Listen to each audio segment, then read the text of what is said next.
Time magazine ने प्रधानमंत्री मनमोहन सिंह की क्षमता पर सवाल उठाया है और कहा है कि उन्हें राजनीतिक निराशा से बाहर आने की जरूरत है क्योंकि देश आर्थिक संकट से जूझ रहा है। क्या कहा गया है टाइम मैगजीन में, वो आपको बताते हैं। भारत को नए सिरे से शुरुआत की जरूरत है। क्या मनमोहन सिंह में ये काबिलियत है? यूपीए सरकार घोटालों और अर्थव्यवस्था को दिशा से भटकाने के आरोपों से जूझ रही है। निवेशकों का भरोसा घट रहा है। बढ़ती महंगाई और घोटालों की लंबी लिस्ट से मतदाताओं का भरोसा कम हुआ है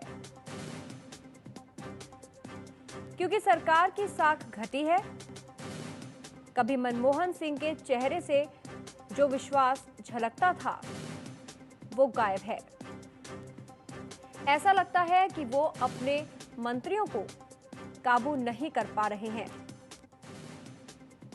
नए मिले वित्त मंत्रालय के बावजूद वो उन आर्थिक सुधारों पर फैसले नहीं ले पा रहे हैं जिनसे उदारीकरण की प्रक्रिया आगे बढ़ेगी, जिसे कभी उन्होंने ही शुरू किया था। जिन कानूनों से आर्थिक विकास बढ़ता और नौकरियां पैदा होती, वो संसद में अटके हैं, जिससे सवाल उठ रहे हैं कि क्या नेता वोट जीतने के लिए उठाए गए लोक लुभावन कदमों की वजह से मकसद से भटक चुके हैं। भारत का विकास रुक रहा है।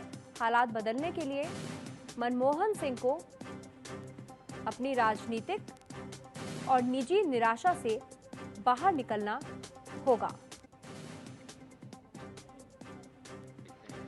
टाइम मैगजीन के अंतर्राष्ट्रीय कवर पर 2 भारतीयों के चित्र छपे कुछ महीने पहले श्री नरेंद्र मोदी के, जिसमें समृद्धि, विकास और प्रगति का संदेश दिया गया और कहा गया कि यह व्यक्ति है जो देश को विकास के रास्ते पर ले जा रहा है। अब दूसरा चित्र कवर पेज पर छपा है डॉक्टर मनमोहन सिंह का, जो केवल निराशा, हताशा और रुपए के अवमूल्यन तथा अर्थव्यवस्था की गिरती हुई स्थिति को बता रहे हैं।